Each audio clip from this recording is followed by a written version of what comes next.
নমস্কার বন্ধুরা সবাইকে। আজকের যে বিষয়টা নিয়ে কথা বলবো সেটা আমাদের সবার প্রয়োজনীয়, আর সবার এগুলো নিয়ে ভাবা উচিত। ঠিক আছে?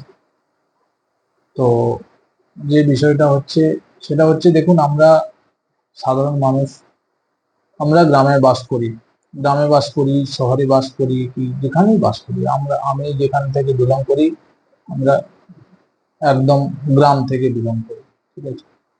আমরা গ্রামের মানুষ। তো আমাদের যেটা চাহিদা, মানুষের যেটা চাহিদা, মেন চাহিদা যেগুলো, বা যেটা মানুষের প্রয়োজনীয় জিনিস, যেটা মানুষের জীবনে না হলে মানুষের চলবে না, সেই জিনিসগুলো নিয়ে একটু কথা বলবো। দেখুন, সে আজকে যেই সরকার থাকুক না কেন, কিন্তু কোনো সরকারকে আমি দোষারোপ করছি না, কিন্তু আমরা ছোটবেলা থেকে যা দেখে এসেছি, আজকের 20 বছর পরেও কি 30 বছর পরেও সেই একই কন্ডিশন আমরা আজকে সেগুলো ফেস করছি।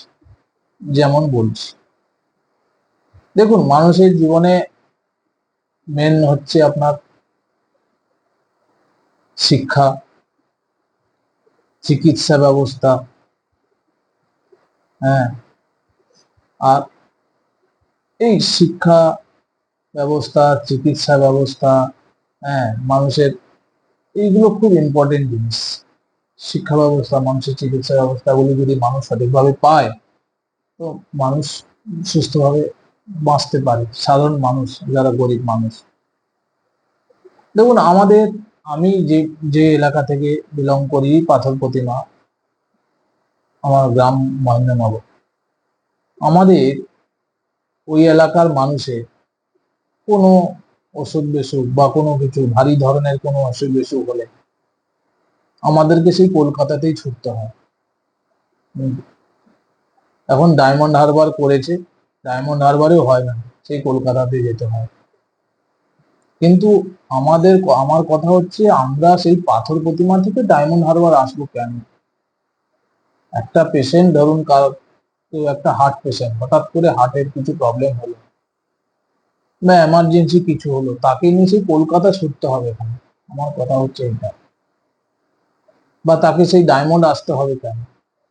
কেন আমরা আমরা পাথর প্রতিমাতে বাস করি, আমরা পাথর প্রতিমাতে সেরকম সেবা পাবো না?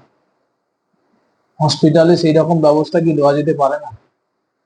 হসপিটাল তো রয়েছে, মেশিনারি, ডাক্তার, করা যায় না? যেতেই পারে।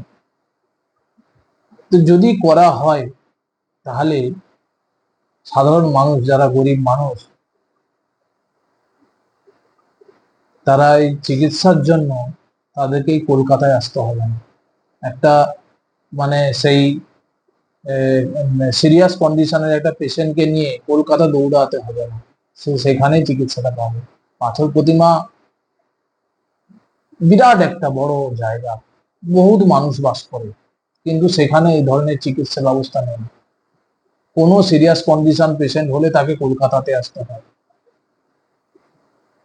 তো আমি সরকারকে অনুরোধ করি যে, দেখুন, আমাদের পাথর প্রতিমাতে চিকিৎসা ব্যবস্থাটাকে উন্নত করা হোক, যাতে ভালো মানুষ চিকিৎসা পায়, যাতে কোনো প্রকারে কোনো কিছু হলে যেন তারা কলকাতায় না আসতে হয় তাদেরকে।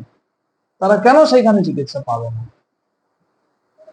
অনেক মানুষ কলকাতাতে এসে কোথায় নিয়ে যাবে, কি করবে, সেই ভয়ে মানুষ নিয়ে আসে না, সেই ভয়ে ওইখানেই ফেলে রেখে একটা রোগীকে মেরে ফেলে। আমরা হতে দেখেছি।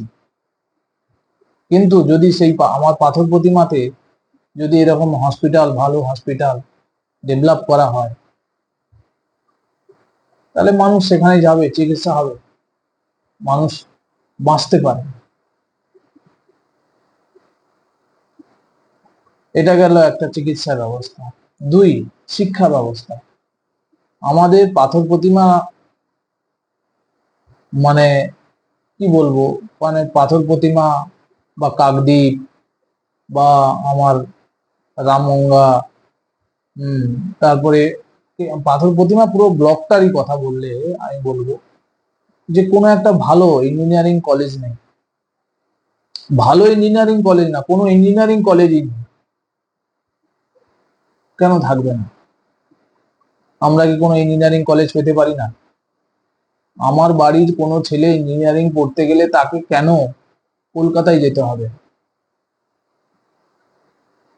একটা গরিব বাড়ির ছেলে সে ইঞ্জিনিয়ারিং করতে চায়, ভালো রেজাল্ট করেছে, কিন্তু তার বাবার ক্ষমতা নেই যে কলকাতাতে রেখে, বোর্ডিং এ রেখে পয়সা খরচা করে তাকে পড়াশোনা করাবে। হয়তো গভর্নমেন্ট কলেজে চান্স পাবে, চান্স পেলেও তাকে হয়তো সেই ক্ষমতা নেই তাকে রেখে কলকাতাতে রেখে পড়াশোনা করাবে। এটা কলকাতায় একটা বাচ্চা থাকতে গেলে তার বোর্ডিং, তাকে যেখানে হোস্টেলে থাকবে তার খরচ, সেইটুকুনি খরচ বহন করার মতো তার ক্ষমতা নেই।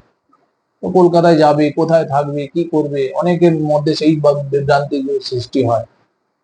যদি আমার পাথর প্রতিমা অঞ্চলের মধ্যে একটা ইঞ্জিনিয়ারিং কলেজ হয়, অনেক মানুষ স্বপ্ন দেখবে যে তার ছেলেটা ইঞ্জিনিয়ারিং করানো, তার ছেলেটাকে ইঞ্জিনিয়ারিং করানোর জন্য।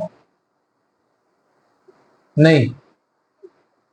আজ থেকে আমরা ছোটবেলাতেও আমাদের সময়ও পাইনি। আজকের 40 বছর পরে কি 30 বছর পরে আমরা এখনো কোনো ইঞ্জিনিয়ারিং কলেজ পেলাম না। এগুলোকে নিয়ে মানুষ কথা বলে না। কেন বলে না? শুধু মানে ইনকাম করব, খাবো, কোনো প্রকারে বেঁচে থাকবো, এটাই কি জীবন? এইগুলো নিয়ে ভাবতে হবে না আমাদের? আজকে আমাদের লাইফ তো চলে গেল, আমাদের যারা, আমাদের ছেলেপুলেরা বা আমাদের বাচ্চা কাচ্চা যারা, তার আগের জেনারেশন যারা আসবে তাদের কি হবে? কবে আমরা এগুলো নিয়ে ভাববো?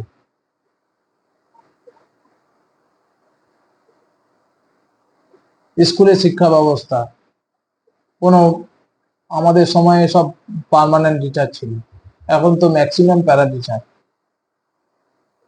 পড়াশোনা মানে সেই মান নেই। শিক্ষকের উপরে তো মেন। আগেকার আমাদের সময় মানে সব কত ভালো ভালো শিক্ষক ছিলেন, পার্মানেন্ট টিচার। তারা পড়াশোনা করে, হ্যাঁ, বিএড করে শিক্ষকতা চাকরি পেয়েছিলেন, কিন্তু এখন তো সেই সমস্ত শিক্ষক নেই। সেটা নিয়ে কেন আমরা কথা বলবো না? সেই জিনিসগুলো নিয়ে আমরা কেন কথা বলবো না? আমাদের কথা বলার সময় এসেছে। যদি আমাদের আগের জেনারেশনটাকে টিকিয়ে রাখতে চাই, তাহলে আমাদের এইগুলো নিয়ে ভাবতে হবে। আজকের থেকে না ভাবলে আমাদের আগের জেনারেশনটাকে আমরা শেষ করে ফেলবো। সবাইকে নমস্কার, এইটুকুনি বলার ছিল।